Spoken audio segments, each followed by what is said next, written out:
Hello everyone, welcome back to Rolling Solo. My name is Adam Smith. We're going to be doing a Kickstarter preview for Settle Watch. This is the deluxe edition, however this is a prototype. I've got the game here in front of me, so again, everything you're going to see in this video is prototype form. That includes the rules.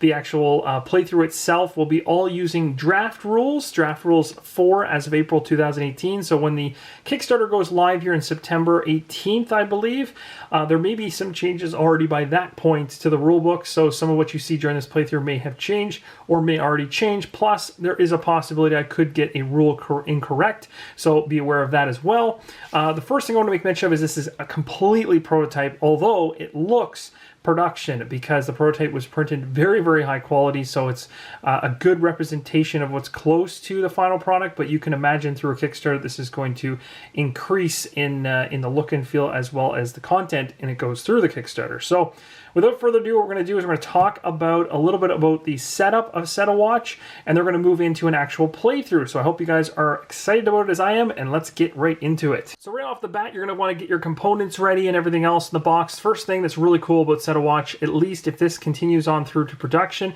is the game box itself is actually the tabletop experience. So you're going to go ahead and you're going to flip this around like so. Now, what you're going to wonder a little bit about is the fact that all this stuff here is facing me, but if you take a look at inside the box, there's actually a couple representation of cards here, the Horde and Unused Locations, both of which are pointing the opposite direction. You'd wonder why is that? So did I originally, until I take a look at the rules and realize that this game board normally sits like this, left to right, so that you have yourself on one side of the table and maybe a friend on the opposite, or if you're playing a 4-player game, 2 on one side, 2 on the other, but everything's kind of streaming down the center. Basically how the game works is you're going to have a pile of creatures and they're going to be placed right here. Depending on where your fire level is, you'll be able to unveil a certain amount of them, so you'll know a little bit about what type of puzzle you're trying to solve, and that's what this game is all about. It's a dice allocation and stuff like that, and it's all asynchronous, so everyone's doing this at the same time trying to figure out how to solve the puzzle. So it's interesting. What I'm going to do for solo play is I'm actually going to turn it like this though, and we'll still do that train off to the side of the enemies, and that's okay. We'll kind of go off into the darkness a little bit. We may even have to move the board over a bit, but I just wanted to be right side up so you guys could see everything front and center. I may change my mind on that when we get into the playthrough. If the line gets too long, I may have to turn this sideways, but for now, we'll keep it front, up, and down. So you got options here. When an individual, you pick one person from your party of 4. You have to play with 4 characters if you're playing solo. You can pick one of your characters to go back to camp, and basically at camp they can allocate dice to do different things, like scouting ahead, where you have to allocate a die of any kind to be able to scout ahead. And if you want to go ahead and scout again, it has to be a higher rolled die than the previous one. And chop fire is simply that. You're just going to chop some firewood, which is going to basically up your fire rating by 2 for every die that's in these spaces. You can do it up to 3 times. You can also heal. Healing basically involves taking these ability cards that are on your card from the exhausted state and flipping them to the active state. That is basically representative of your health. And we'll talk more about that when we get towards the gameplay. Equip here and check map, more so easy to explain when we actually go through the actual playthrough, but check map's pretty straightforward. You're drawing from the pile of map cards that you have here and technically the unused locations, and you're choosing which of the 2 is the better and leaving that one on top of your next to travel to location. So that's kind of cool. Again, the biggest focus of the game here is the fire. You want to keep the fire burning bright. The higher up the meter you are, the more you can see down the line. So essentially if you're at 0, that's bad. You can lose the game essentially being at 0, so you don't want that to happen. We'll talk more about end game later on, but basically you're going to start at default at 8, which allows you to see up to 2 enemies deep in the line. And I'll talk more about the overarching rounds as we go forward, but essentially you'll take a location card. It'll tell you how many pieces of how much your fire will decrease or increase depending on the location. It'll have a special attribute on it, which we'll talk about, plus how many enemies get put out in a line based on where your marker is for how bright the fire is burning. If it's at 8, you can see 2, so you'll be able to flip 2 of them over, take a look at their abilities, and see if that happens to create a chain reaction. If not, then you're going to have to go ahead and try to solve it. So without further ado, that's a general high-level overview of the gameplay, but there's a lot more, so we should actually get down to the table and start playing. But first, let's talk about the setup. So first off, you're going to go ahead and choose the 4 adventures that's going to become part of your party. So I got here the Beastmaster, the Bard, the Wizard, the Knight, the Rogue, the Dwarf, the Elf Ranger, and the Cleric. Now, these are the ones that come in the prototype. Who knows what the Kickstarter may unlock or not unlock. I have no idea where the stretch goals will go with this, but this is the 8 that's in the prototype form. So I've gone ahead already and pre-selected 4 that I'd like to use. I'm going to be using the Beastmaster, the Knight, the Rogue, and the Cleric. You can see that there's some allocated spaces for dies as you use them. These are going to be the spots where your special abilities go, and thus also kind of your health, really, and how exhausted or unexhausted your character is. This is really important. We'll talk more about that later. And a special ability that only triggers as a possibility if that individual who is going back to camp is the one that's on watch. So if out of a typical round, one of your 4 characters has to be chosen to go back to camp, which is this area on the board right here, and decide how to allocate their dice in order to help the party in general, that's when this bottom ability triggers and you're able to use that special ability at that particular time. It might be a heal, for instance, with the Cleric. If you're using the Rogue to go back to the camp for watching, it might be prepared or assist. They're all different. They all have special attributes. The player boards in Set a Watch here have a number of different things that are useful to note on them. First off, you've got the adventure class right here. You've got ability slots right here. You've got dice slots right here. And these dice slots are going to be also a mention or a reminder of what type of dice you're rolling. So you can see here that these are D8s, in fact, whereas some of my other heroes have D6s. So this is going to represent what type of dice that particular character will roll. As well, there's a camp action at the bottom, which we already talked about, can only be used if that adventurer is the one going back to camp. And then, of course, you've got range, which is E. So basically, this is going to determine whether you can hit a person in line that's at the beginning of the line. So an adventurer with a ranged bow and arrow, like the Beastmaster here, can attack and damage creatures in the first or second position of the line. Melee cross swords, which is this one right here, can only put die to creatures in the first position. So that's very important to note. We're going to have to reference that quite a bit during the playthrough. The next step is to go ahead and take that corresponding dice that represent your hero. So in this case, I've got 3 D8s. So that's going to be representing the Knight. I'll just place them right here for now. So there we go. We'll be rolling these at the beginning of every round along with all the other adventurers. And we'll be doing this across all the adventures, but I'm just showing you one in this example. The next thing we're going to do is we're going to grab the ability cards that match up with that particular character. In this case, we've got one that says Taunt. We've got a Magic Sword, a Shield Bash, an Inspire, and a Dragon Lance. So a whole bunch of different options there. These are the cards that will sit in these slots. And what you're going to do is you're going to randomly take 3 of them, and you're going to pick 3 of the adventure cards to use for the game. You're going to place the adventure cards on your player board, and any additional adventure cards just go off to the side because you still can use them. They can still be swapped out, which is interesting. And then you're going to randomly select an adventure card to flip over. So all this is random. I'm going to do this off camera. So first I'm going to flip all 5 of these over, shuffle them, put 3 out, and then I'm going to take those 3 and I'm going to shuffle them, and one of those ones that I pull out is going to end up being the exhausted one, and I'll be right back with that all set up. Alright, so you can see that I've gone ahead and set these all up randomly off camera, and I've gone ahead and also taken the ones I haven't used for each character and put them above. So the Beastmaster is all set up. So we're going to have Animal Sentry and Set Snares as the 2 abilities going into this one. For the Knight, we ended up with Magic Sword and Shield Bash. Inspire's there, but it's exhausted. So the ones that are grayscale are the ones that we cannot use until we actually take a camp action to heal and bring that back. So again, the abilities are tied to your health, essentially, or the exhaustion of your character. So you're not going to be tracking, you will be tracking health throughout the game, but it's not in a manner that you would typically track health in most games. So I'll talk more about that when we run into it. We've got Dragon Lance up here and Taunt, so you can take a look at the abilities. We're able to swap these out with an equip action as well when they go back to camp, so we can use different abilities. And then over here, the Rogue has Stay Dead, Poison Blade, and Backstab being exhausted, as well as the ability to go with Shadow Scout and Rally. And then the Cleric over here has Blinding Light and Rebuke, with Banish being exhausted, and then Protective Ward and the Cleanse Undead as the kind of secondary ones that can bring in. So that's basically the setup for all of the characters at this particular point. Next, we're going to go ahead and deal with the creature deck. So first off, you have a whole bunch of creatures on the far left that will comprise of the majority of the cards that have this back. So you're going to find that back, and you're going to go ahead and you're going to separate these into 3 piles. One is creatures, which represent a ton of different types of creatures with different keywords on the bottom. You want to remove all summon cards from that deck, and you want to remove all Unhallowed keyword from that deck. So you should end up having 3 separate decks going into the creation of your creature deck. Now, summon cards are very special because they determine the difficulty of the particular playthrough. So if you have 1 summon card in your deck, it's going to be considered easy, 2 is normal, 3 is hard, and 4 is insane. What summon's going to do is it's going to pull from this Unhallowed pile, which is the more nasty and likely ones that are going to take a serious beating to your characters throughout the playthrough. So this is why the difficulty increases quite a bit.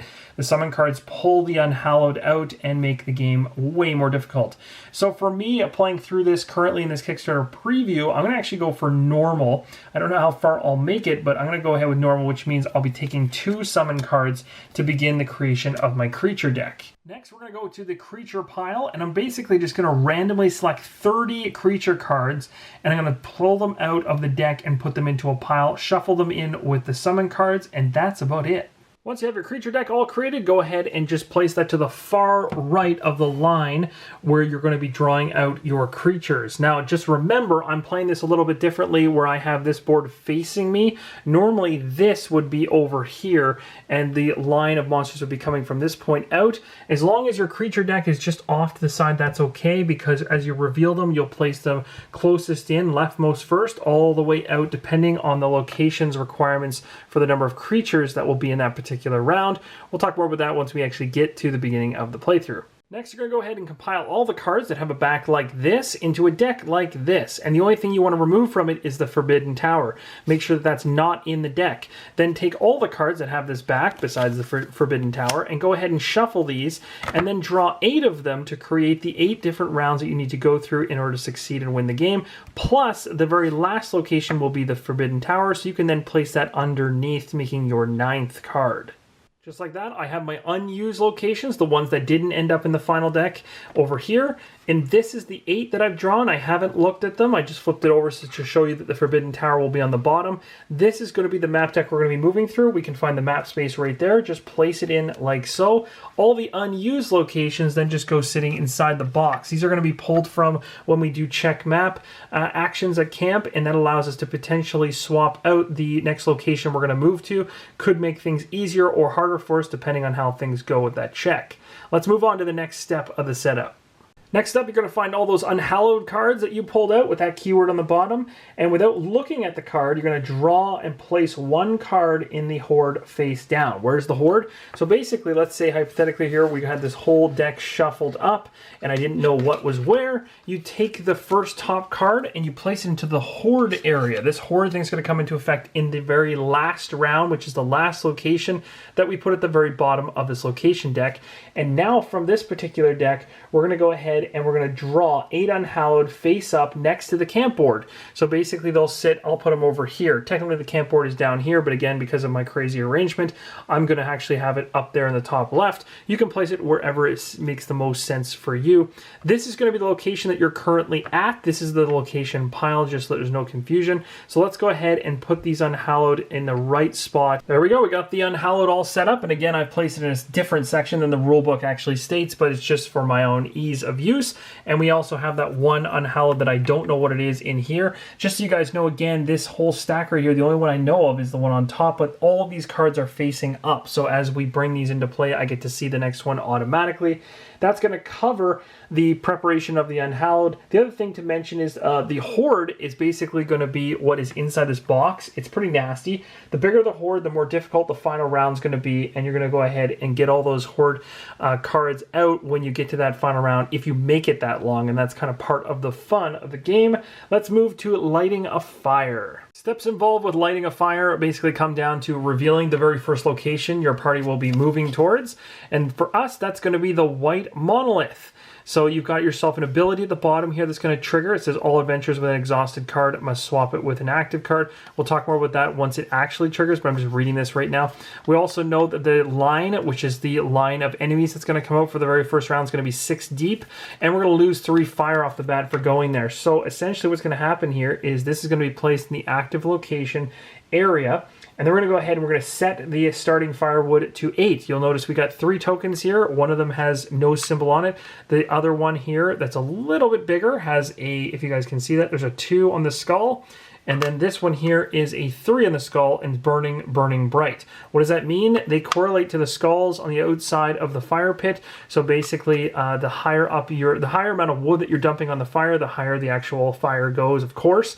And that, of course, allows you to see further down the line because thematically, you're lighting up the area of darkness more. So when the line of enemies is out to the side, your campfire is illuminating a certain number of them at the beginning of the game, allowing you to plan for future attacks and things like that. Again, it comes all down to the asynchronous play. So it's very cool.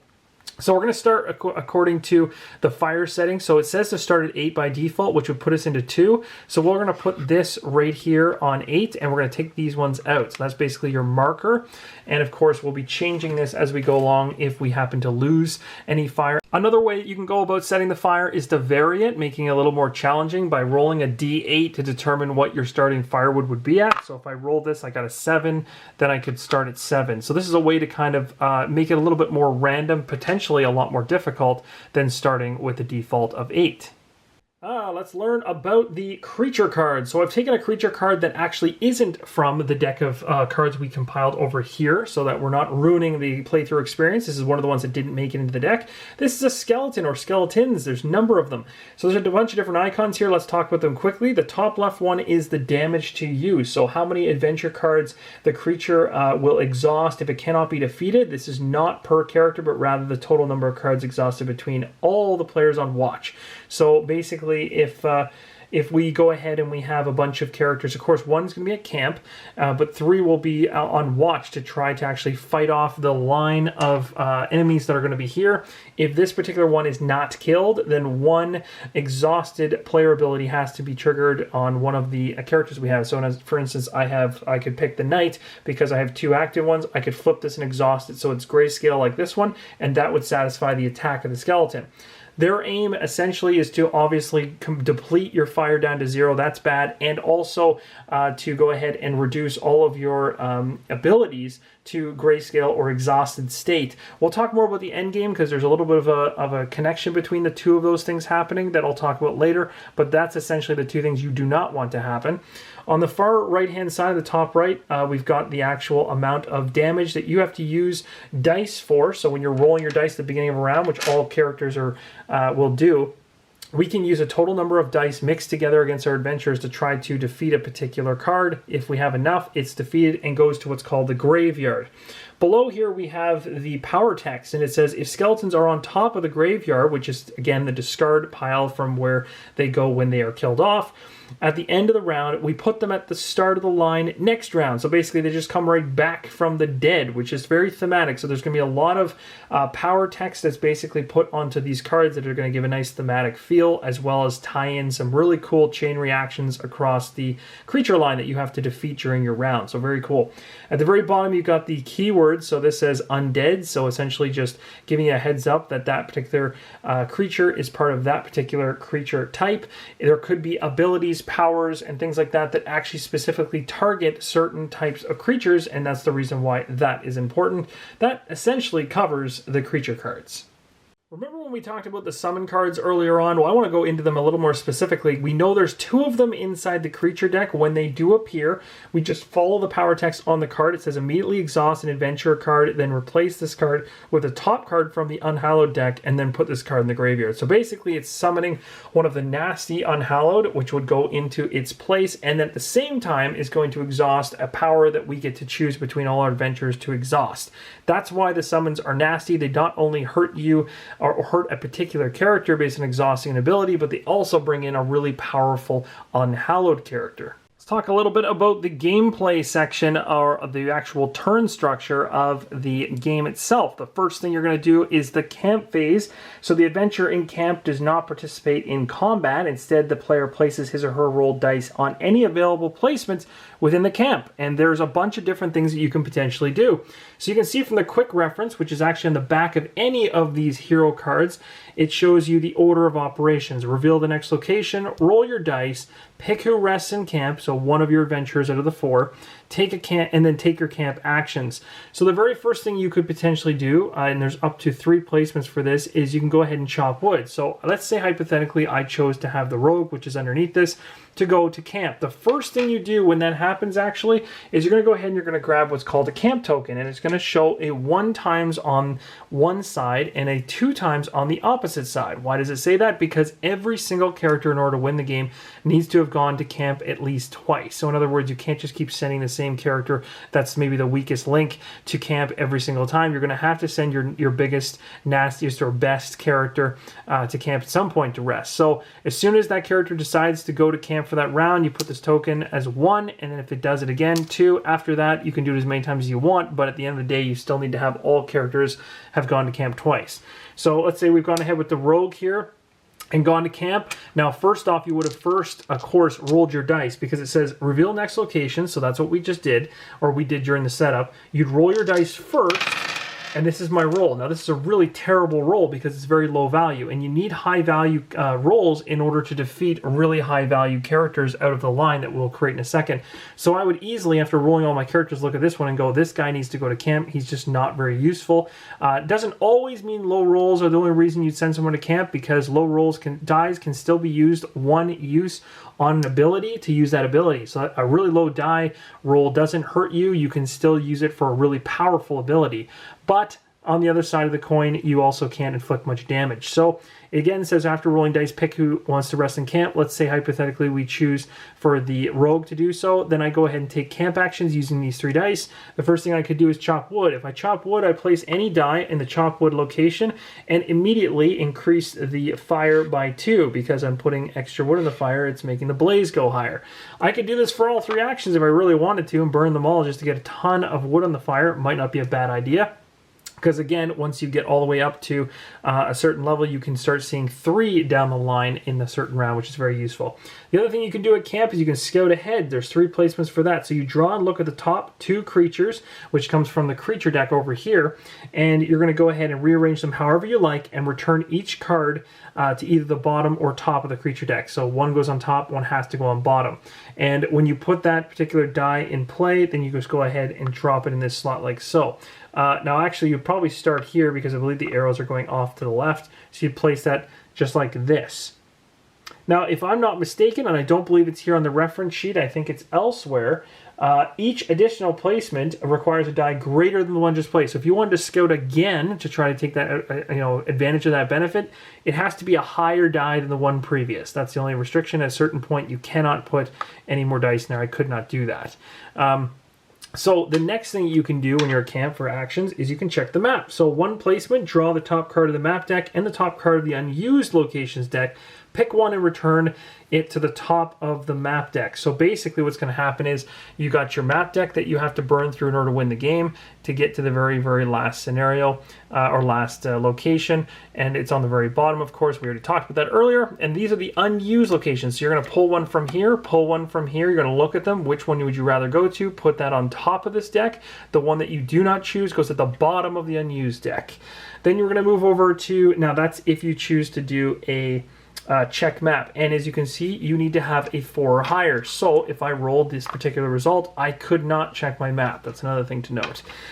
Heal here, this one is 1 placement. Immediately refresh 1 exhausted adventure card for yourself or any adventure on watch. Cool, so I could essentially heal myself, but you can see there's a restriction there as well. It needs to be 6. So if you get a 6, you can place it on that spot, and you could choose to, heal the knight, for instance. The other thing you can do is equip. So for one placement, and this requires nothing in terms of a roll, so I could even use a 1, you can go ahead and swap an adventure card on your player board with one of your unused ones. So this is where things get interesting. Let's say, hypothetically, I was going to do that. If I took a look at the rogue's board currently, I've got 3. 2 of them are active, one of them's not active or exhausted. So basically, if I wanted to swap an active one with an active one, cool, no problem, swap them, and you gain that new ability as long as you've paid the die. Awesome. If you go ahead and you swap an exhausted card or ability for one that isn't exhausted, when this new one comes into that particular location or that slot, it has to be exhausted immediately. So you cannot play some kind of weird game of ditching all your exhausted cards in order to bring in active cards in order to keep yourself alive. So you can't do that. The next thing here is a runes option. So this is something we'll talk about later, but basically there's a really interesting runes thing here that involves this location. You can see seal, bolster, and vanquish are on this particular location card. There's a weird thing with using doubles and triples that give you some nice benefit. We'll talk more about it if we hit it. It's just more interesting that way. I'll leave that as a mystery. Seal here, this one is 1 placement, remove an Unhallowed from the graveyard and place it at the bottom of the Unhallowed deck. So that's pretty straightforward. So basically you're going to go ahead and remove an Unhallowed from the graveyard, place it at the bottom of the Unhallowed deck. There you go. And you're sealing it away. Vanquish, 1 placement. So remove the top creature of the horde from the game. So that's going to be up here in this top area right here. Creatures that have not been stopped by the watch and add to the total during the final round of play. Bolster, 1 placement. All adventurers on watch may re-roll their lowest die. Pretty cool ability. And then, of course, you move to the combat phase afterwards. So that's basically the sum up. Now, just so you guys understand, everything from runes to bolster is considered a special camp action.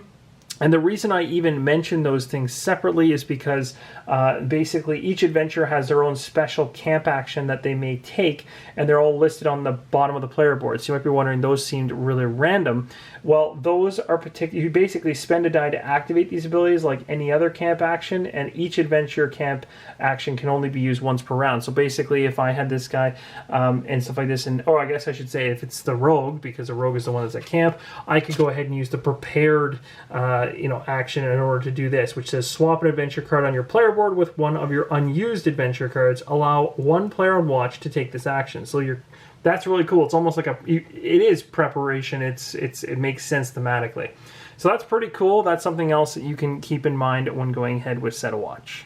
So I think what we're going to do now is we're going to continue as if we started rolling. So let's say we flip this location right here. I've rolled these terrible results. I want to have the rogue go rest. So the very first thing I'm going to do is I'm actually going to go ahead and I'm going to do my camp actions first, and then we're going to go ahead and do the watch phase afterwards. So we're going to do exactly what we just went through in the instructional, and I'm going to actually pick some spots to place these dice. But I also have to roll for everybody else because everyone's supposed to roll at the same time. So that's an incredible roll for the cleric, really, really high. I'm going to be able to use that quite well. The knight got a 3, an 8, and a 2. That's not bad. And the Beastmaster got a 7, a 1, and a 6.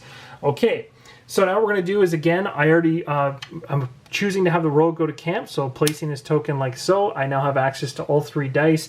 I can go ahead and do anything I want. So the first thing I'm going to do, I think, is I'm going to check them. Oh, I can't check the map because I don't have a die high enough. I can't heal. I could equip. So do I have everything that I like here? This one is players may reroll unspent dice equal to their adventurer's exhausted card total, reveal a creature card, and increase one of your max.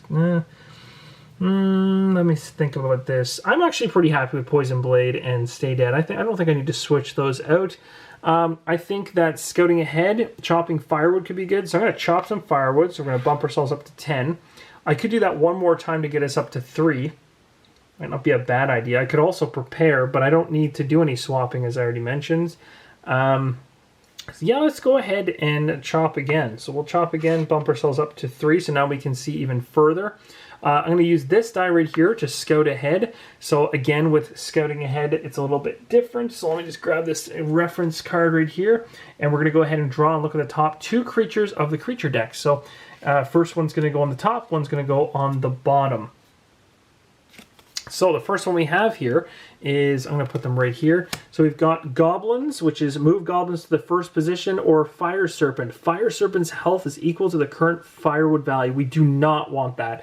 My firewood value right now is 12. That's way too high. So we're going to take this serpent and we're going to drop him to the bottom of the creature deck. That was a good idea to scout ahead. Now we know what's coming. Okay, so we've gone ahead and we've done our individual that's gone back to camp. Let's go ahead now with actually the watch phase. So during the watch phase, you're going to take a look at the location card that's current, and you're going to see how many monsters are going to appear. And so you can see right up in the top right. So without looking, you're going to draw cards from the creature deck and place them face down in a line, starting with the top card being placed closest to the camp board. So again, camp board is sideways from what it would normally be. It'd normally be long ways. But I'm going to go ahead and place this like so. So as long as it's close, and you're just going ahead and you're going to put out 6 in this case, because that's what this particular level has for us, at least in this particular round. So I've made space for that. We've got all 6 laid out.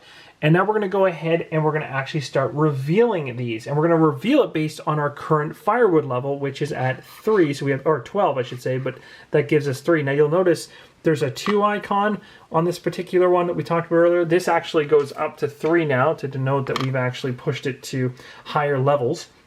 So we can actually take a look at 3 cards in a row. So we're going to go ahead and flip this one. So this is a goblin one. It says, on reveal, move goblins to the first position. Well, they're already in the first position, so that one's resolved. The next one we have here is a bear, just a generic bear. It's a forest creature.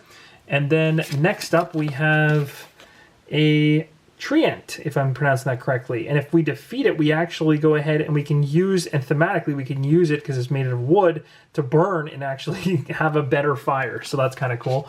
Those ones are actually not too bad as a start. So that's how we reveal characters as part of the watch phase. So now is where things get fun. We now are going to use our dice that we've rolled along with our abilities, and we're going to use them in a way that allows us to basically solve the puzzle to try to defeat all of the characters or monsters in this line.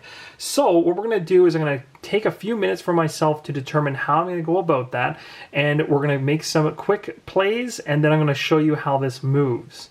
So the knight has an interesting first ability here. Now I have a couple of them that are really, really powerful. One says defeat any creature in the first position. That's really cool because it's just a flat out kill. I don't even have to worry about satisfying the 6 at the top for goblins.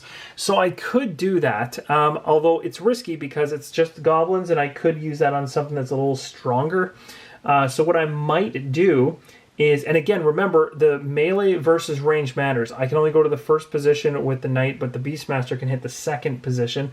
The Beastmaster does have Animal Sentry, so spend a tame forest creature to defeat the last. I don't have any tame beasts yet, but there's a really cool card on the Beastmaster that allows me to tame a forest creature, and you can use the creature as an attack die, which is amazing. So I could actually, if I had that active, I could have tamed this forest creature, brought the card to my area, and later on then gone ahead and used, I believe it is, the Animal Sentry, and you'd use that particular animal that I've tamed as an actual attack die, which is pretty cool because you're basically pulling it on your side. That's the major focus with the Beastmaster. The Knight, of course, is just flat out just hammering people with the most damage.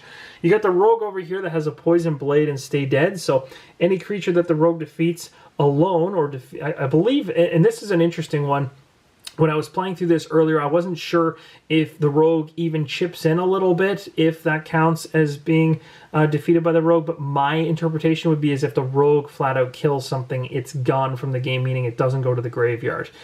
Poison Blade, double the value of your attack dice, +1 for every revealed creature in line. That's crazy. So basically that's a really powerful way to soup up your dice roll if you happen to have a bad one. Again, this individual's at camp, can't do any of that right now. Coming over to the Cleric rolls really high and has Blinding Light, so reveal up to 2 creatures, negating any reveal abilities. That's pretty cool. So I could basically reveal these 2 creatures, and then they don't get the reveal abilities. That actually might not be a bad idea as a first thing to do. Let's do that. Let's do Blinding Light. This could be, I don't know. I don't know how this is going to pan out. Let's see what happens. So, and it says negating any reveal abilities. So this is Ember Drake. Yikes. Okay, so not a reveal ability on him. And Fell Beast, no reveal ability on him. So that didn't really pan out for us, but we now know at least quite a bit further down the line thanks to the Cleric, but we also used that die. We have Rebuke, move a revealed character back to a different position in the line or defeat an undead in the first position. We don't have any undead right now, so that's not really useful. We don't have any in this line at all, actually. So how do we want to do this? The nastiest ones are at the end. They're the highest health. So I want to keep that shield bash, defeat only creature in the first position until way later in the game. So let's just kill off some of the easier ones first. So I'm going to go ahead and I'm going to use a 6 on the goblin. So when you use a 6, you just go ahead and put it in your used allocated area. And it's asynchronous. So I could have actually gone ahead and used a 4 from him. And I could have come over here and grabbed a 2 from the knight. And boom, I've now killed it between the cleric and the knight. I've now killed the goblins. They're just basically removed from the line. This is going to be difficult for me to pick these up off. So I apologize. It looks like I'm brutally murdering each card. So everything moves down. Of course, the light of the fire is only going to reveal things based on 3 out. So as of right now, it's not going to show this one way off here in the distance. So now we have, oh, actually, let me think about that. Could I have done that? Yes, because ranged can shoot 1 away and so can melee. So I'm good there. Now we're here with a bear. The bear is only 4, pretty easy. We should be able to kill it fairly easily. So I'm going to come over here and use a 3 from here and a 1 from the Beastmaster, and there goes the bear. So that's a pretty easy kill right there. Next here we got the treant, which can help us with our wood pile if we kill it. And we're 1 away from being able to see what's behind this. Once this Ember Drake hits the first position, we exhaust 2 adventurer cards and we lose 3 off our fire pit. That's the nastiness. This one, Fell Beast, says draw another creature and place it in front of Fell Beast when it gets to the first position. So these ones you want to kill from range, because once they hit that first position, they trigger. That's bad. So what can we do to get rid of those before something nasty happens? So, oh, this is tough. Okay, so over here it says deal the creature in the first position's health in damage to this creature in the second position. That's crazy. That would really help. So basically I'm taking the 8 damage from the treant and smashing it up against the Ember Drake. Plus I could add a die to it if I wanted. So in order to use Shield Bash, I have to actually use a die. So here's the funny thing. The die is already an 8. So I'm really not getting any benefit by doing that. It's not really worth it. I have a 6 over here. And I have a 7 and a 6 over here. So this is where it gets interesting, because now I've run out of dice that are low value. So I might be wasting dice, which is not good. Ooh, this could be tough. So let me see here. Defeat any... I don't want to defeat him in the first position yet, because that could be... Oh, this is tough. A 6 and a 7 and 8. No, well, yeah, I could just go with the 8. So I'm just going to use the 8 to kill the treant. This is going to give me 2 on my fire. So I guess that's a good thing. So we'll go like that. We're going to bump the fire up to 14. So we're really blazing along now. We've got 3 cards left, and this last one now reveals because of our fire. And it's an eagle. Ah, another forest creature that we potentially could have tamed and used. That would have been super nice, but at least it's easy. So you can see here, if we let these guys through and we aren't able to kill them, they're going to hit our abilities big time. Another thing to note, guys, about using your abilities, it's not just about putting a die on the ability. That's the first time you use it. If I want to use this a second time, meaning I want to spend another die to use this ability again, I can do so once more, but when I do it, if there's a die already on it, it exhausts, and that's the danger. It's like, once you get to a particular point where all of your characters have all of their abilities across the board in grayscale and all exhausted, going into the end of the round, you lose. So that's something you don't want. What ends up happening if your fire pit goes down to 0 is you have to then expend one of your abilities that is active on one of your characters and exhaust it in order to gain 2 wood. And so basically it's kind of a balance between the two until you fail. So of course you're not trying to fail, you don't want to fail. So the firewood is going to basically, when it gets to 0, going to start impacting your abilities, and of course your own use of your abilities and whether you heal them or not heal them in camp are also going to come back to hurt you. So we've got a 6, we've got a 7, and we've got a 6. This is going to be tough. Okay, so we also have to trigger this right now. So first position, exhaust 2 adventure cards and -3. So that was unfortunate. There's nothing we could have really done about that. Actually, that's not true. That was kind of silly when I think about how I just did that. So let me back the train up a little bit on that one. So I'm going to take away the 2 I got, and I'm actually going to because this doesn't break anything, but I didn't really pay attention to that as I was explaining things. But we've got the trend here. I want to try to make a range shot at one of these two. This is the nastiest one. Exhausting 2, that's bad. Who can shoot range? And of course my 8 comes back. Who can shoot range? So he can. He can shoot with 7, and this is 13. That would be enough to kill the Ember Drake. So maybe I do that. We're going to use a range shot to take out the Ember Drake so it doesn't trigger its nasty first position ability. Now we've got the Fell Beast and the Eagle. What do we do now? We've got a 6 left and we've got an 8 left. So that's enough to kill this one and this one, but not the Fell Beast. So basically we're going to lose 2 anyway. That's not good. Do I have any potential ability to stop it? Move a revealed creature back to a different position in the line or defeat an undead. Ugh, not going to work. I do have defeat any creature in the first position. So, oh no, this is so bad. I just realized something, that when the Fell Beast actually comes in the first position, it's going to spawn something too. So we're kind of in a bit of trouble here. Draw another creature and place it in front of the Fell Beast. Ah, not good. Not good at all. Okay, so with 6 and 8, I guess we go ahead and we deal with the Treant. And then, oh, this is going to hurt. This is going to hurt a lot. You know what? Now that I think about it, what we did in here with the fire, I might have overdone. Well, actually, that's true. I couldn't have healed anyway. I didn't roll a 6.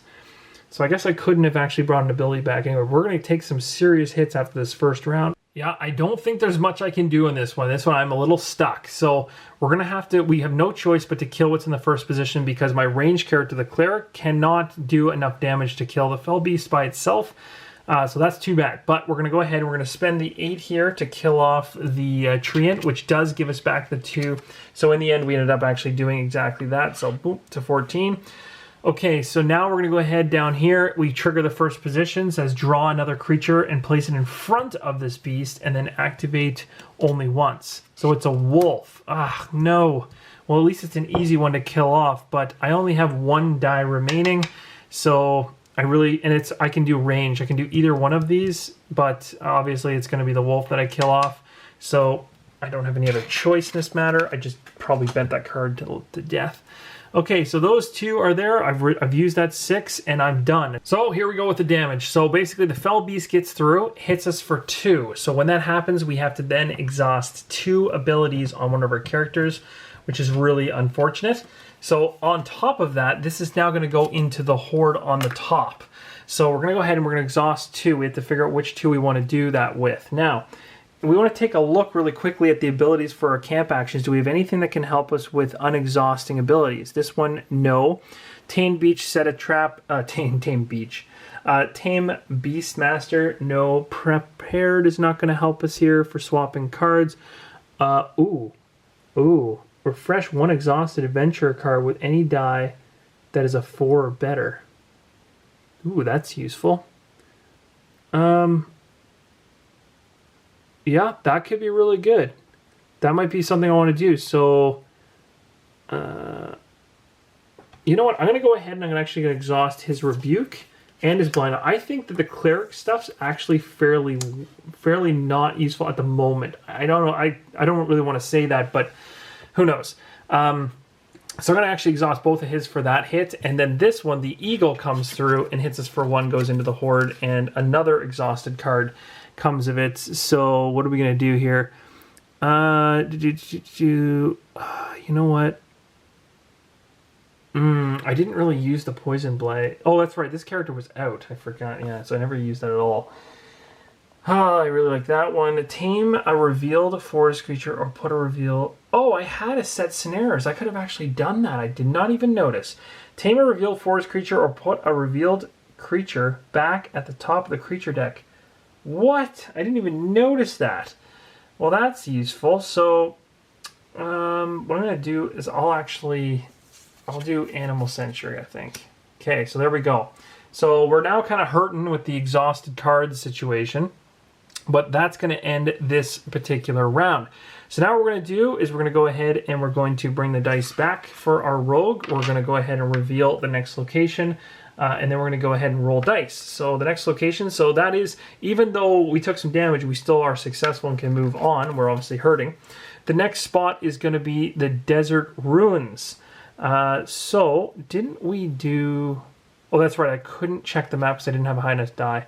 So this one comes in. Oh, that's nasty. So it's going to hurt our firewood big time. We have 7 to go through. If an Unhallowed is summoned here, you must exhaust an additional. That's bad.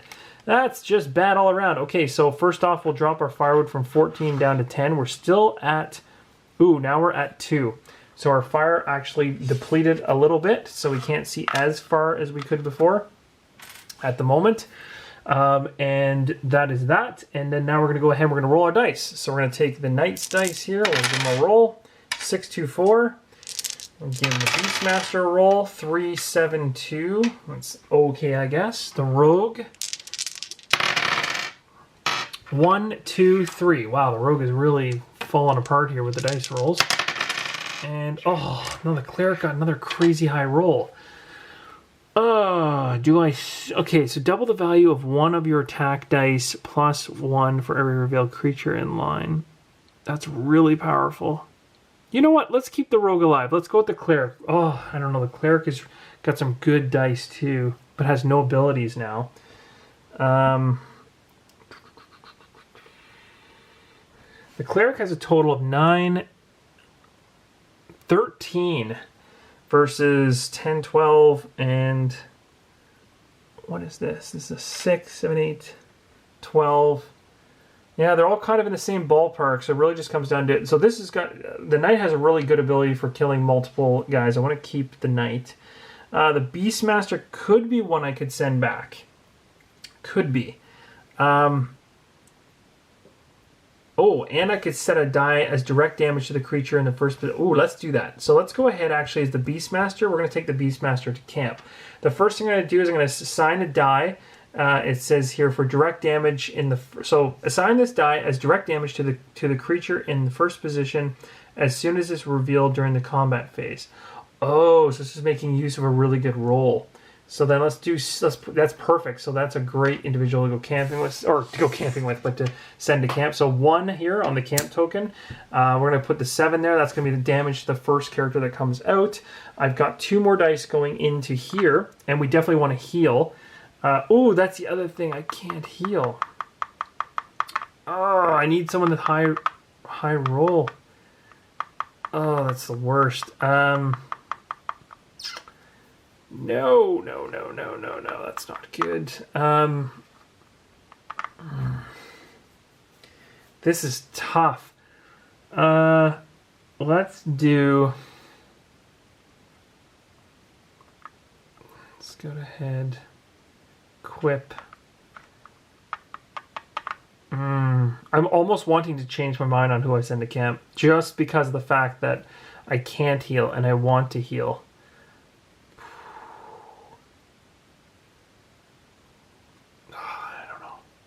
So tough. So tough. No, I'll leave it, I think. You know what? Let's send the Cleric. Well, you know what I'll do? I just won't set the trap then, I guess, which is kind of unfortunate. So I'll put the 7 here to heal, so I can go ahead here and heal. And based on the heal, it says immediately refresh 1 exhaust adventure card for yourself or anyone on watch. So anybody on watch even can take it. So what's an ability that somebody could really use? Oh, reveal 2 creatures and then instantly defeat one whose health is under your total die roll this round. Ooh, not a good die roll, but it's still not bad. It would make more use of one of his bad die rolls, so let's do that. Let's do backstab. So we'll bring the Rogue's ability back instead of the Beastmasters, and then we technically have the 2 dice left to use. We can't check the map. We could equip. I don't know if I have anything better than setting snares at the moment, so that's allowing me to grab forest creatures. Tracking says every time a first position power triggers, you may reveal a card in line, or tame a forest creature in the graveyard. You may use this creature as an attack die. Oh, Hunt seems really good. You know what? Hunt seems really good. Let's switch it with snares. So I want to be able to steal those forest creatures away when they come up later on. So that's going to be an equip. And then fire-wise, you know what? I could pump up to a 3 with fire. Scouting ahead, I can't check the map. I don't have a high enough value. So let's go ahead and chop some firewood. So let's boost this up to 3 again. So the fire is going back up the track. Okay, just like that. And now we can go ahead with the watch phase, which is going to be figuring out how many wonderful monsters are coming out, which is 7 of them. So they're all going to come in face down. So 1, 2, 3, 4, 5, 6. That's a lot of monsters. Wow, that's a big pile. So we have our fire up to 3, so I'm going to be able to reveal 3 of them. So we got 1 here. We've got the metal golem. No direct attacks can be assigned to creatures in line behind the metal golem. Worse, so I can't shoot ranged. Oh, look at all the metal golems showing up, which is going to start protecting everything. That's too bad. The eagle's here too, and I don't have my Beastmaster out. He's at camp, so I can't steal that off the board. Okay, well, in order to kill the metal golem, I need an 8, or I need to decide whether I should use a die on something. So I think it says reveal 2 creatures, and then instantly defeat one whose health is under your total die roll this round. When you're saying reveal 2 creatures, oh yeah, I guess it'd be the ones at the back. That's actually not bad. This could be really risky though, because my die roll is not very high. So I need to find something that's a 6 or lower, and if it's not a 6 or lower, it's just a waste. So let's try it though. It's kind of a gamble. So here we go. An 8. Oh, that's not good. And a 7. Is that enough? 3, 4, 5, 6. It's not. Oh, that's the worst. Okay, this is an ongoing, and this is a first position, so nothing there matters. Ugh, but I just wasted a die. But I guess I only wasted a 1. It could have been worse, I guess. Shoot. I could do that again to exhaust it. I don't see the reasoning in that. The cleric just has a ton of dice. I might as well just use to start killing things off. I could kill the metal golem just with the 2 dice that they have, so I'll do that just to get rid of it. Oh, wait, the cleric can shoot ranged. So, but I can't attack anything ranged when the metal golem's there anyway. So, oh,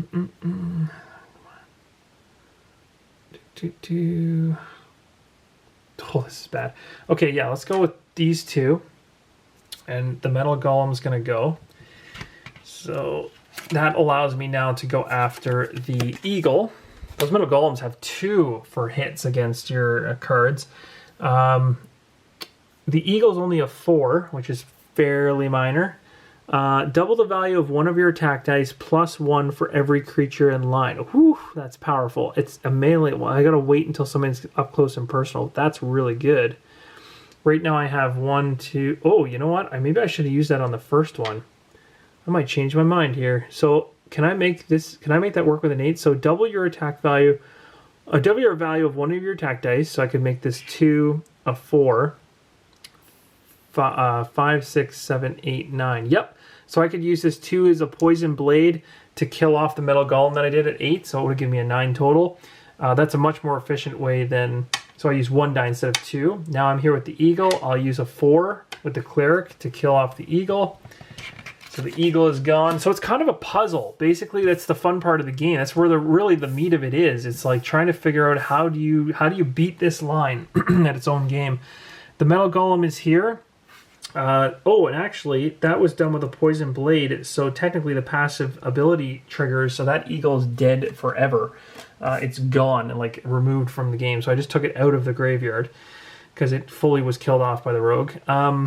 So this metal golem is an 8. Do I have anything that can do serious damage? I do have a magic sword that could hit pretty heavy.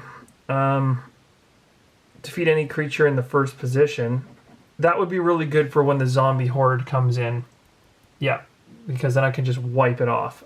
Deal the creature in the first position health. Ooh, deal the creature in the first position's health in damage to the creature in the second position. So basically, I could use like a 2 on that. that would allow me to take 8 damage against the horde, but the horde has an ongoing thing that says zombie horde's health is always combined with the creature on the top of the graveyard, which happens to be the metal golem. So that's unfortunate, meaning it's 16. That's a lot. So right now with the bash, the shield bash I just did, I've only got 8 damage on it. I need another 8 somehow. That's really unfortunate. And there's nobody I can kill to lower that. I wish I could kill someone in the first position that would be lower than an 8, but the metal golem is still there. Let's go ahead and... Oh, this is tough. Oh, we got a 4. Oh, this is bad. Well, the metal golem does 2 cards, so it's worse than the zombie horde, actually. So let's not do the shield bash yet. Let's not do the shield bash yet. Let's do a 4 from the clerk and a 4 from the knight. And that's going to kill off the metal golem. And what I'm going to do next, this should work actually pretty good. The zombie horde now is at the front of the line, but I can use my or my magic sword to defeat any creature. Sorry guys, so they glare there. Defeat any creature in the first position with my 2. So that's going to be regardless of its health. Boom, dead. We're doing pretty good. The fire, of course, would be revealing these ones in the back as well. So now that's actually something that I don't know for sure, and someone's going to have to correct me. I don't know whether or not these reveal based on the fact that I can see up to 3, or that 3 happens at the start and then never again. So that's kind of the fun part. I don't know if I'm allowed to see what's coming next or not. I would think that I am. I would think that they'd be coming closer and closer to me as they're attacking me. So I'm going to continue revealing them, but someone can let me know otherwise. So we've got skeletons, and we've got the fire serpent. So the bandit here is in the first position. The bandit steals 1 available die of the group's choosing. Okay, so I got to figure out which die is the worst. It's probably going to be this one. So as the bandit has stolen that die. He's a 7 health, so we got to figure out how we're going to kill him. Ugh, talk about a bad situation for me. So as you can see here, we've got these 3 guys left over to deal with. The 3 is not a damage on that character. It actually stole my die, which really throws me a wrench into the situation because I have 1 5 here with a cleric left to spend with no abilities to spend it on. And then over here with the knight, I could potentially do another magic sword just to feed a bandit outright. I'd have to use the die to do it. But the thing is, regardless of what I do abilities-wise or anything, I can't kill more than 1. And the other thing is, I don't want to have the skeletons be the one that gets killed anyway, even though they're in the second position, because if they happen to be on the top of the graveyard, at the end of the next round, they come back. So I'd rather just kill the bandit and let the skeletons come through and go into the horde, which is bad. So these 2 would cause me to exhaust 2 ability cards, which is terrible. So I'm going to go ahead and do it because I really actually am kind of stuck right now because of the abilities that I have. So again, just so you guys know too, like I've played this a few times myself. There is you might think that just rolling dice gives you no options because you're stuck with the values you have. There's a lot of play with your abilities. These runes are really interesting because if you go ahead and happen to roll on your turn, say for instance that with my roll that I did here with my Beastmaster, I got a 3, 7, and a 2. Let's say hypothetically I got a 7 and I got 2 3s. What you can do is you can take those doubles or triples and place them on any one of these runes in order to get one of those really cool effects we talked about earlier, which are additional things that can happen only with runes, like sealing something, vanquishing something, or bolstering, which lets everyone in the watch reroll their die, stuff like that. So there are the ability to, there's a lot going on in the camp phase that directly impacts the watch phase, and that's a really cool aspect of the game and really helps with the dice mitigation because dice are dice and dice sometimes will screw you. But I found with this game, you're able to plan it, especially if you're playing it solo. You're going to be able to look at the intricacies between the different characters and their abilities and try to find a way to break through that puzzle of the round. And I really like that. Plus, I like the setup time and the quick pace of things. So getting back to the game here, I placed a 6 and exhausted the 6 die last before I went on that little tangent. And I technically, in order to make sure this thing is dead, I'll use my 5. I have no other way to kill anybody else, so I'm just going to remove the bandit from play. And I'm going to have to suffer the skeletons and the fire serpent coming through. So here we go. We're going to go ahead and take 8 damage, and this skeleton won't be going into the graveyard, but instead into the horde. So it's going to be 1 damage. So I have to exhaust something. So I'm going to probably exhaust This is tough. Let's exhaust the Beastmaster. What I'm trying to do is I'm trying to keep... I don't know. I got to try to figure out how this is going to pan out. It's going to be interesting. I may end up losing this. That's for sure. It's not going very well. That's definitely one thing. So this is going to go to the Horde as well, and I'm going to exhaust another one. I might want to exhaust one from the Rogue now. Those are really good. The Stay Dead one, I'm going to exhaust that one for now. I don't know if that's a good idea or not. The fun part with this is that I'm just learning all these abilities myself, so take everything I'm doing with a grain of salt. I'm not trying to play this game to its max potential. We did just succeed in getting through the Desert Ruins, although it got beat up quite a bit, so we're now going to go ahead and reveal the next location, and that location is the Ancient Crypt. That sounds fun. If an Unhallowed is summoned here, you may pick the Unhallowed you face from the Unhallowed deck. Interesting. We do lose 3 fires. So it's going to go from 12 down to 9, which is going to knock our fire down to a 2. Instead, we're going to take our dice off the camp, bring it back to the Beastmaster. We've got that all set up wonderfully, and now we can go ahead and we can roll our dice. So let's do that. We're going to roll for the Beastmaster now. We got ourselves, some good numbers. 6, 6, and 4. There's your doubles I was talking about, and the 4. So could be good. We're going to go ahead with the Knight here and roll away. We got to figure out who's going to be going. Oh, another great roll. 6, 6, 7, even better. That's fantastic. We could actually end up doing really well this round for once. Okay, a little better for the Rogue. The Rogue has by far been my weakest character for rolling, at least initial rolling, and a 5, 2, 1. Okay, so I'm going to have to go ahead now and determine which of these characters I want to send back to camp. Alright, so this is more about showing you guys what's possible with the game than what is the best and most efficient move. So remember that when I'm doing this. So I'm going to be going ahead here and having the Knight go. Now the Knight has some super high rolls, and sometimes I would probably argue with myself if I was trying to play this to win it, that I should probably keep these rolls moving into the next round. But I want to show you guys how the runes work and some of the different things that can happen. So I'm going to have the Knight actually go back to camp. So we're going to go ahead and place a 1 there. We're going to take the 2 6s the Knight got, and we're going to place them on runes. And I get to place them on whichever one of the runes I want, whether it be Vanquish, Bolster, or Seal. I also have a 7, and I'm going to use that 7 to heal. So that 7 is going to allow me to bring back a card. I don't need to do it on my Knight because my Knight has many of my abilities available. I'll probably bring back something for, let's see. Well, the Cleric had the weakest roll. We could place an Unhallowed at the bottom, or Undead at the bottom. Let's do Banish, because then I can banish an Undead or an Unhallowed if it happens to show up. So that sounds pretty powerful. So we'll do that. That's my heal.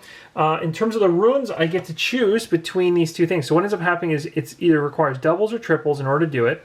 And you basically get to put a die on whichever one you want. I get to do it twice, but it can't be for the same one. So I can do a Seal, which it says, remove an Unhallowed from the graveyard and place it at the bottom of the Unhallowed deck. There is no Unhallowed in here yet, so that can't happen. Vanquish is remove the top creature of the Horde from the game, creatures that have not been stopped by the watch, and add to the total at the final round. So I can vanquish, I can remove somebody from here. So I'll probably do that. And Bolster says all adventurers on watch may re-roll their lowest die. That sounds awesome. So I'm going to go ahead, I'm going to vanquish the creature that got put in here, which is the Fire Serpent. It's been killed off using a rune. So that was the Vanquish rune. And now I'm going to use this other die for Bolster, which allows me to re-roll all my lowest dice, or die for each character. So 4 is rolling into a 7. That was a huge jump up. We're going to come over here with the Rogue with a 1 going to, oh my gosh, the Rogue, you are just letting me down here. And the Cleric to a 5. So everybody but the Rogue, I'm going to send you packing here soon if you don't smarten up. Okay, so moving on from the camp phase, I actually didn't bolster my fire for the first time in a while, so there's that. But we still can see 2 deep. We have to now set up the line here for 7, another wonderful line of 7 deep. Now again, guys, as I mentioned, I am not trying to beat the game in this particular playthrough. The goal of this is to show you guys all the different options, all the different things that could potentially happen. I really like to see a summon here because that would be able to get the Unhallowed in, which is something else I want to show you. It's not something I necessarily want to see, but it's good gameplay-wise. So here we go. Bandit, first position. The Bandit steals 1 available die of the group choosing. Wonderful. You're going to get the Rogue's die because he doesn't deserve it after his terrible rolls. Goblin, reveal. Move Goblin to the first position. So this happens immediately. So we're just going to do a quick swap here. So so this is where it's kind of cool, where this is the first time stuff like that has triggered and is impacting the game from the get-go. And we can't go to the third position because I don't have the fire going that high yet. So the rest is a gamble. So here we go. We got a 7 for the goblin. What do we want to use to kill? So I could actually get rid of the bandit by doing the defeat any or I could do the shield. Oh, that's right. Sorry, my knight is sleeping. So I'll just put this right here to remind myself. Shoot. Well, in that case, we got a lot of dice over here. I could do a 7 to get rid of the goblins. So let's just do that. So this set of goblins. And I apologize for bending the cards so brutally. I never normally do that, but it's really hard to pick them up.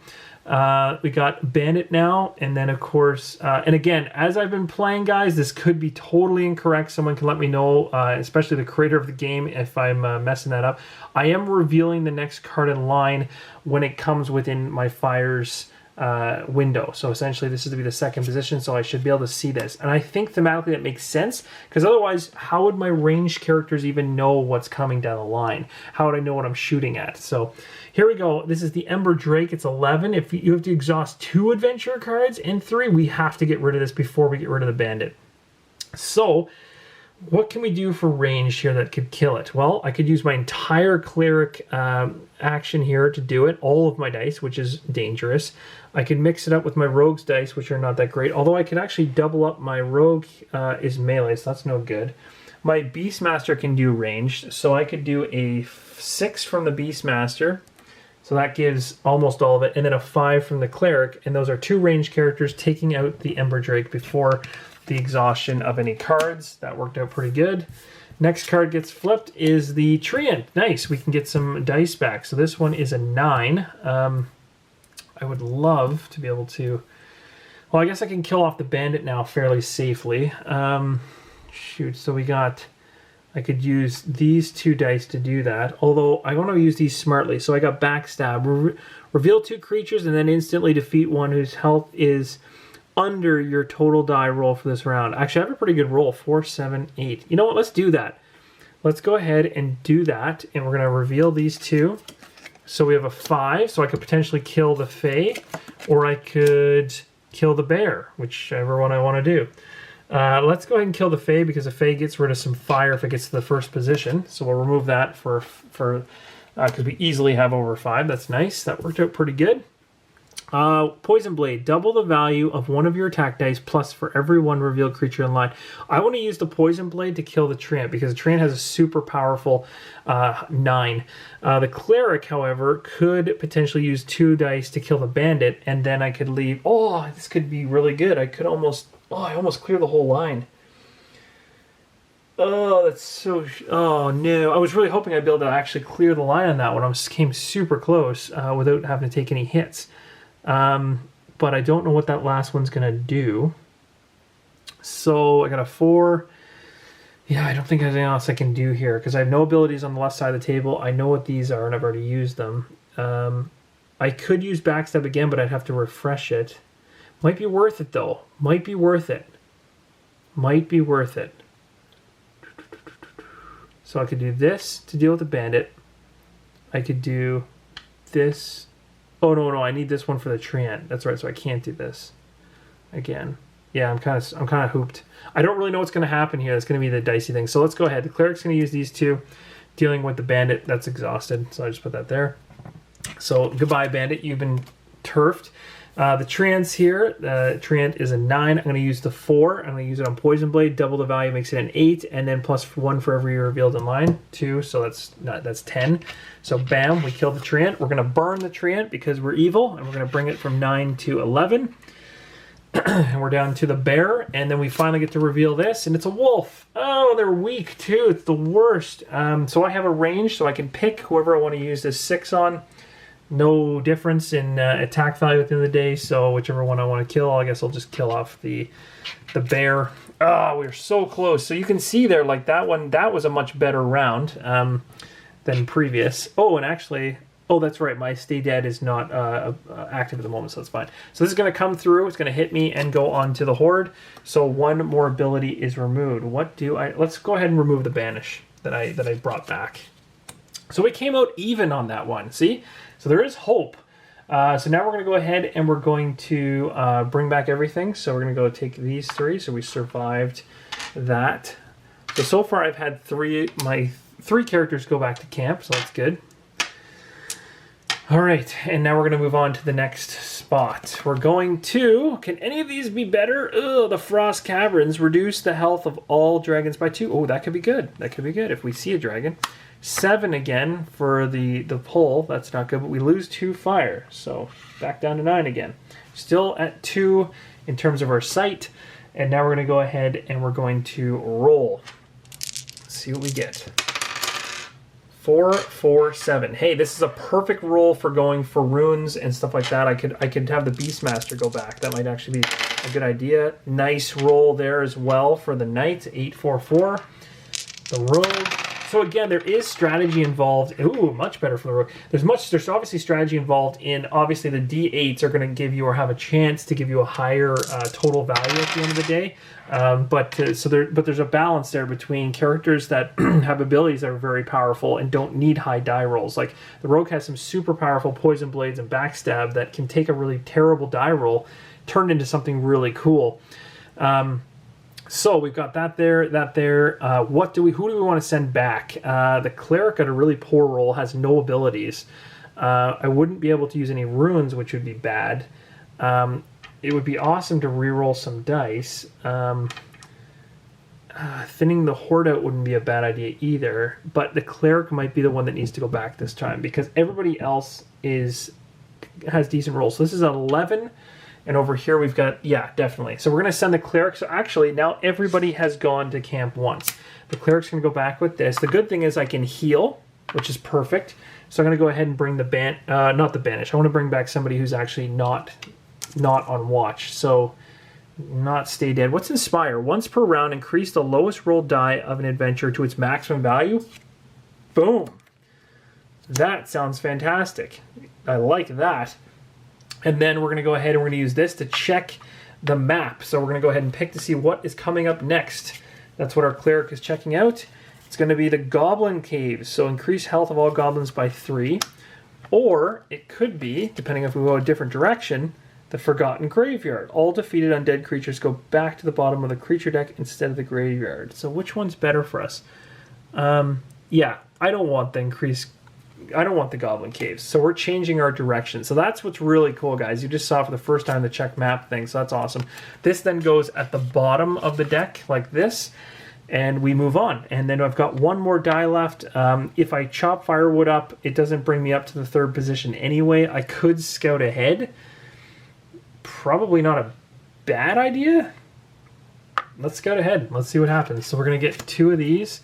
Flip them and see what we get. So we got the summon. Oh no. So the rules regarding summon work like this. If it's revealed as part of the line, then yes, you have to go ahead and exhaust an ability card and summon in an Unhallowed. But if you find it as part of a scout action, I'm free and clear and able to avoid this. So I'm going to toss this to the bottom of the deck, thankfully, and this vampire here is going to go on top, which is not really any better, but at least I know that's what's coming up. So that's going to be it for the camp actions, and now we're going to go ahead and we're going to do our actual watch phase. So we're going to go ahead and put out 7 enemies here. I think we're going to get into a situation here where we're just going to get absolutely pummeled at some point. So we got 1, 2, 3, 4, 5, 6, and 7. That's a lot of cards. Okay, so we're going to take a look at the first one. We know it's a vampire. Reveal. Steal the highest available die to become this card's health value. Oh, gross. That's not good. So my 8 is gone. It's the worst. Okay, first position, Fell Beast 10. Draw another creature and place it. We do not want that to happen. We need to kill that right away. So what is ranged? We have 2 melee characters and 1 ranged. Well, that was poor planning. So we're going to use a 7 and a 4 because I have no abilities. Then we're going to kill off this Fell Beast before it even has a chance to bring anybody else into the pile. This comes down. We've got the Forest Giant. Ongoing. Giant's health is always combined with the creatures behind it. Reveal the next creature in line if necessary. Well, I have to do that. Oh no, there's the summon. So when a summon comes in, immediately exhaust an adventurer card. So, oh geez, this is bad. I'm down to 5.